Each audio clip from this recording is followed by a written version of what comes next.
time you walk into the room, got me feeling crazy, like my heart boom boom.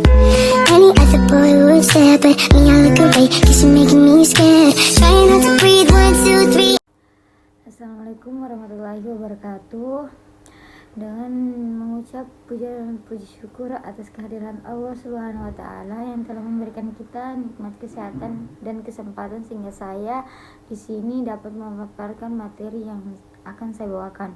Perkenalkan, nama saya Romawati dengan NIM 90500123010 dari kelas Perbankan Syariah Aceh.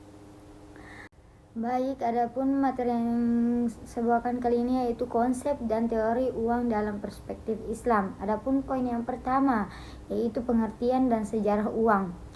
Uang merupakan alat tukar yang sah yang diterima secara umum untuk membeli barang dan jasa serta membayar hutang.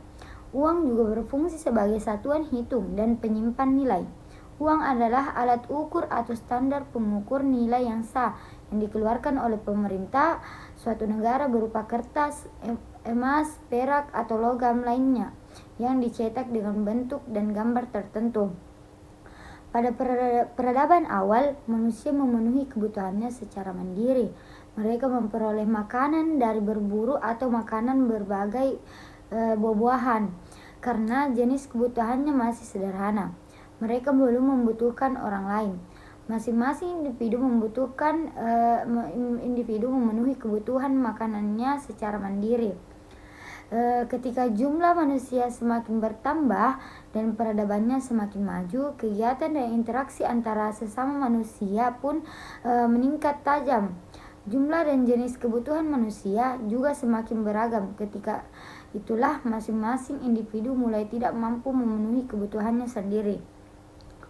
Satu sama lain mulai saling membutuhkan karena tidak ada individu yang secara sempurna mampu memenuhi kebutuhannya sendiri.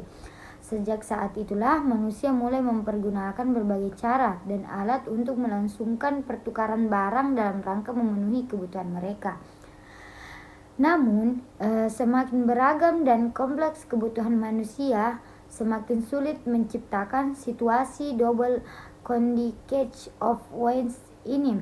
Misalnya pada suatu ketika seseorang yang memiliki beras membutuhkan garam, namun saat yang bersamaan pemilik garam sedang tidak membutuhkan beras melainkan membutuhkan daging, sehingga syarat terjadinya barter tidak terpenuhi.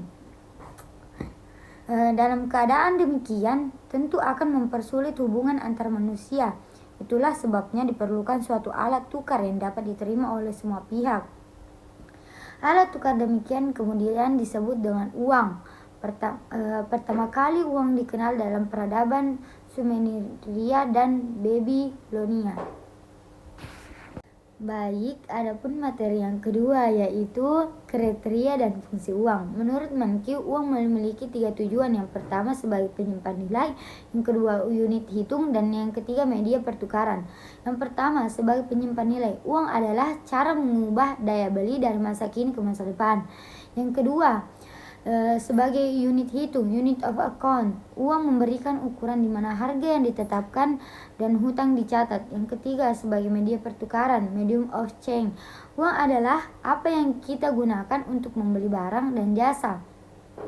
Baik, adapun kriteria uang adalah yang pertama diterima secara umum. Masyarakat harus bersedia menerima uang tersebut sebagai alat tukar, alat pembayaran, dan penimbun kekayaan. Yang kedua, stabil nilainya. Nilai uang harus relatif stabil agar dapat berfungsi sebagai alat ukur yang akurat. Yang ketiga, mudah dibawa. Uang harus mudah dibawa dan disimpan agar dapat digunakan dalam berbagai transaksi. Yang keempat, mudah disimpan. Uang harus dapat disimpan dengan aman dan mudah diakses. Baik, adapun materi yang ketiga yaitu teori permintaan uang. Permintaan uang merupakan berapa banyak kekayaan yang ingin dimiliki dalam bentuk dana liquid. Pengertian tersebut menunjukkan bahwa permintaan uang mencerminkan jumlah aset keuangan dalam bentuk tunai yang ingin dipegang orang karena uang merupakan alat tukar. Yang pertama, teori kuantitas. yaitu teori kuantitas mengkaji penyebab utama perubahan nilai uang atau tingkat harga. Perubahan nilai uang atau tingkat harga disebabkan oleh perubahan jumlah uang beredar, seperti halnya barang-barang ekonomi lainnya. Meningkatnya jumlah uang yang beredar di masyarakat menyebabkan nilai mata uang menurun. Yang kedua, teori Cambright, yaitu teori ini seperti teori Fisher dan teori klasik lainnya didasarkan pada peran uang sebagai alat tukar yang luas. Akibatnya, menurut pandangan klasik, kebutuhan akan uang atau demand of money dan masyarakat merupakan kebutuhan akan alat tukar yang liquid untuk alasan transaksi. Yang ketiga, teori Keynes.